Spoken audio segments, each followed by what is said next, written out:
बिस्मिल्लाहिर्रहमानिर्रहीम। तफसीरुल मंतिक़ के सबक 11 में खुशामदीद। आज के इस सबक में हम जिन से करीब और जिन से बाईद को समझेंगे।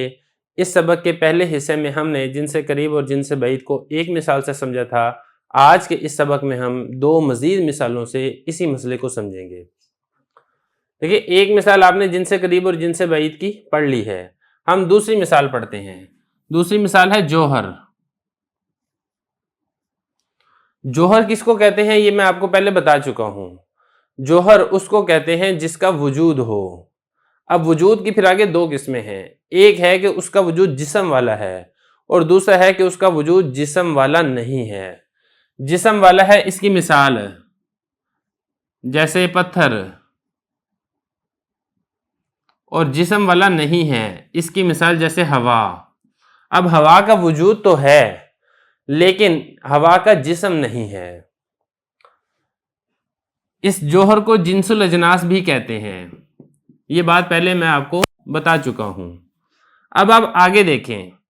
जौहर ये जिन्स है, इसकी आगे मजीद किस्में होंगी, या हम ये कहें कि जौहर मकसम है, इसकी आगे मजीद किस्में होती हैं। अब इसके आगे मजीद किस्में आप करें, इसकी एक किस्म आगे होगी। इसको मैंने तो ये मिसाल लिया ना, मिसाल ना लिखें आप, बल्कि यहाँ पे इस्तिलाह लिखें। इस्तिलाह आप क्या लिखेंगे यहाँ पे? जिस्म और गैर जिस्म। फिर जिस्म की आगे दो किस्में हैं। एक है जिस्म नामी, एक है मुतलक जिस्म और दूसरा है जिस्म नामी। फिर जिस्म नामी की आगे मजीद किस्में हैं। ये देखिए, ये मैंने एक नक्शा बना दिया। अब हम इसको समझते हैं। सबसे ऊपर होता है जौहर, जिसको जिन्सुल अजनास कहा जाता है। उसकी आगे दो किस्में हैं, एक है जिस्म और दूसरा है गैर जिस्म। अब जिस्म की आगे मजीद दो किस्में हैं, एक है जिस्म मुतलक और दूसरा है जिस्म नामी। जिस्म मुतलक किसको कहते हैं? जो एक मुतलक जिस्म होता है जिसके अंदर ये सलाहियत नहीं होती फलने फूलने बड़े होने की, और जिस्म नामी जिसके अंदर फलने फूलने और बड़ा होने की सलाहियत होती है। और जिस्म नामी की फिर आगे दो किस्में हैं, एक तो महज जिस्म नामी मुतलक होता है जो सिर्फ फलता फूलता और बड़ा होता है, और दूसरी किस्म इसकी वो है कि जो जिस्म नामी होने के साथ साथ मुतहर्रिक बिल इरादा और हसास भी होता है। हर एक की मिसाल ले लेते हैं जिससे बात समझनी आसान हो जाएगी। जिस्म की मिसाल जैसे पत्थर, और गैर जिस्म की मिसाल जैसे हवा। फिर जिस्म मुतलक की मिसाल जैसे पत्थर, जिस्म नामी की मिसाल जैसे दरख्त, फिर जिस्म नामी मुतलक की मिसाल जैसे दरख्त, और मुतहर्रिक बिल इरादा हसास इसकी मिसाल जैसे हैवान। फिर इस हैवान की भी आगे मजीद किस्में हैं। इसकी एक किस्म है हैवान नाहिक, इसकी एक किस्म है हैवान साहिल, इसकी एक किस्म है हैवान नातिक। अब यहां पर देखें आप, जो सबसे ऊपर है ये जिन्स है, और जिन्स की आगे दो मजीद फसलें हैं, क्योंकि जिन्स की जो किस्म होगी उसको मंतिक की इस्तिलाह में फसल कहा जाएगा। तो ये होगा जिन्स, और इसकी फसल कौन सी है? इसकी एक फसल है जिस्म, दूसरी फसल है गैर जिस्म। फिर जिस्म ये दोबारा जिन्स है, क्योंकि हर ऐसी चीज जो तकसीम होती है, हर ऐसी चीज जिसके आगे अकसाम होती हैं, उसको जिन्स कहा जाता है। तो जिस्म को अगर हम देखते हैं कि ये जौहर की किस्म है तो हम कहेंगे कि ये फसल है, और अगर हम जिस्म को ये देखते हैं कि जिस्म के आगे मजीद दो किस्में हैं तो हम कहेंगे कि ये जिन्स है। फिर जिस्म मुतलक और जिस्म नामी। अब जिस्म नामी ये फसल है जिस्म के लिए, और ये फसल है जौहर के लिए भी, लेकिन ये फसल करीब है जिस्म के लिए और फसल बाईद है जौहर के लिए, क्योंकि जौहर के लिए फसल तब बनेगी जब दरमियान में जिस्म का वास्ता आएगा, और जिस्म के लिए फसल बनने में किसी के वास्ते की जरूरत नहीं है।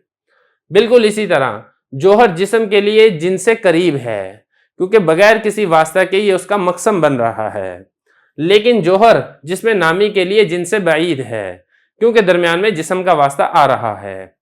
बिल्कुल इसी तरह आप आगे चलें। जिस्म नामी ये जिन्स है।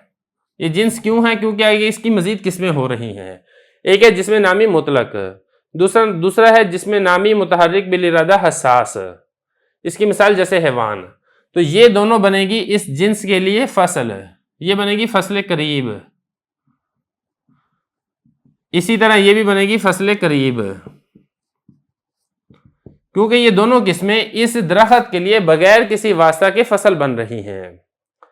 फिर अब इसको आगे देखें, ये तो मुतहर्रिक बिल इरादा हसास जैसे हैवान, ये दोबारा जिन्स है। ये जिन्स क्यों है? क्योंकि इसके आगे मजीद किस्में हो रही हैं। एक इसकी किस्म हैवान नाहिक है, एक इसकी किस्म हैवान साहिल है, एक इसकी किस्म हैवान नातिक है, एक इसकी किस्म हैवान ज़ू रुखा है, वगैरह वगैरह। तो ये सारी की सारी बनेगी फसल, और लेकिन ये हैवान के लिए बनेगी फसल करीब, और ऊपर जो जिसमें नामी है इसके लिए बनेगी फसल बाईद, और जो ऊपर जिस्म है इसके लिए बनेगी फसल बाईद, ऊपर जो जोहर है इसके लिए बनेगी फसल बाईद। तो ये इसके लिए हैवान के लिए तो बगैर किसी वास्ता की फसल बनेगी, लेकिन जिसमें नामी के लिए एक वास्ता से फसल बनेगी, तो जिसमें नामी ये फसल बाईद है। फिर ये फसल बाईद में कम है, छोटा दर्जा है, और जो इससे ऊपर जो जिस्म है ये इसके लिए दो वास्तों से इसके लिए फसल बनेगी, और जो ऊपर जोहर है उसके लिए तीन वास्तों से फसल बनेगी। तो ये एक दूसरी मिसाल है जो हमने जिनसे करीब और फसल करीब की समझ ली है। देखिए इसकी तीसरी मिसाल है पाकिस्तान। अब ये देखिए पाकिस्तान, ये एक मकसम है, इसकी आगे तकसीम होती है, इसके आगे मजीद किस्में होती हैं।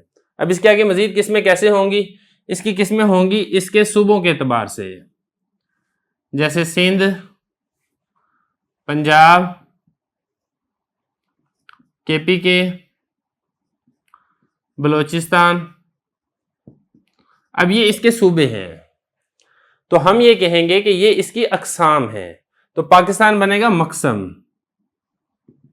और ये सारी की सारी इसकी किस्म है। सिंध पाकिस्तान की किस्म है, पंजाब पाकिस्तान की किस्म है, KPK पाकिस्तान की किस्म है, बलोचिस्तान पाकिस्तान की किस्म है। मंतिक की अगर इस्तिलाह की बात करें तो हम ये कहेंगे कि पाकिस्तान जिन्स है, और ये सारी की सारी मिसालें इसकी फसल है। सिंध फसल है, पंजाब फसल है, KPK फसल है, बलोचिस्तान फसल है। फिर अब आगे देखें, इनके आगे मजीद किस्में होती हैं। जैसे हम सिंध की मिसाल ले लेते हैं, सिंध के आगे ज़िले हैं, हम दो ज़िलों की मिसाल ले लेते हैं, हैदराबाद, कराची। पंजाब को देखते हैं तो पंजाब के भी आगे ज़िले हैं, हम इसकी भी दो ज़िलों की मिसाल ले लेते हैं, लाहौर, फैसलाबाद। KPK है, KPK भी आगे ज़िले हैं, हम इसके भी दो ज़िलों की मिसाल ले लेते हैं, नौशहरा, पेशावर। इसी तरह बलोचिस्तान है, तो बलोचिस्तान के भी आगे ज़िले हैं, इसके भी हम दो ज़िलों की मिसाल ले लेते हैं, कोयटा, खिजदार। अब यहां पर आपने जो समझना है वो ये समझना है कि सिंध चूंकि पाकिस्तान की किस्म है तो इस एतबार से ये फसल है, लेकिन सिंध की आगे तकसीम हो रही है तो इस एतबार से जिन्स है। तो सिंध हैदराबाद और कराची के लिए जिन्स बनेगा, लेकिन पाकिस्तान के लिए फसल बनेगा। इसी तरह लाहौर और फैसलाबाद ये फसल बनेगा पंजाब के लिए, और पंजाब इनकी जिन्स बनेगा, लेकिन पंजाब पाकिस्तान के एतबार से फसल बनेगा। KPK ये पाकिस्तान के एतबार से फसल बनेगा, नौशहरा और पेशावर के एतबार से जिन्स बनेगा। सारे शहरों के नाम नहीं लिखे हैं क्योंकि वो ज़रा मुश्किल है, सिर्फ एक मसला समझाना था। बलोचिस्तान ये भी फसल बनेगा पाकिस्तान के एतबार से, लेकिन अपने शहरों के एतबार से ये जिन्स बनेगा। फिर आगे इसकी मजीद भी किस्में हो सकती हैं। फैसलाबाद है, फैसलाबाद के आगे मजीद कॉलोनियाँ हैं, फिर उसके आगे मजीद महल्ले हैं, फिर उसके आगे मजीद गलियाँ हैं। तो इस सारी की सारी तकसीम दर तकसीम इसकी हो सकती है। अब यहाँ पर आपने एक चीज़ और समझनी है, वो ये समझनी है कि लाहौर और फैसलाबाद ये फसल बन रहे थे पंजाब की, लेकिन ये पंजाब के वास्ते से पाकिस्तान की भी फसल बन रहे हैं, लेकिन इसकी फसल करीब है पंजाब और फसल बईद है पाकिस्तान। इसी तरह नौशहरा और पेशावर ये KPK के लिए फसल करीब हैं, क्योंकि बगैर किसी वास्ता के ये KPK की फसल बन रहे हैं, लेकिन ये पंजाब के लिए फसल बईद हैं क्योंकि दरमियान में KPK का वास्ता आ गया है। इसी तरह सिंध है, इसी तरह बलोचिस्तान है। इसको आप उलट कर लें। अब पाकिस्तान सिंध के लिए जिनसे करीब है, पाकिस्तान पंजाब के लिए जिनसे करीब है, पाकिस्तान KPK के लिए जिनसे करीब है, बलूचिस्तान के लिए जिनसे करीब है, लेकिन पाकिस्तान हैदराबाद कराची के लिए जिनसे बाईद है क्योंकि दरमियान में सिंध का वास्ता आ गया है। इसी तरह पाकिस्तान लाहौर और फैसलाबाद के लिए जिनसे बाईद है क्योंकि दरमियान में पंजाब का वास्ता आ गया है। इसी तरह ये दो मिसालें हैं। तो ये है जिनसे करीब और जिनसे बाईद। अब हम चलते हैं किताब की इबारत की तरफ और हम इंशाल्लाह उसको हल करेंगे।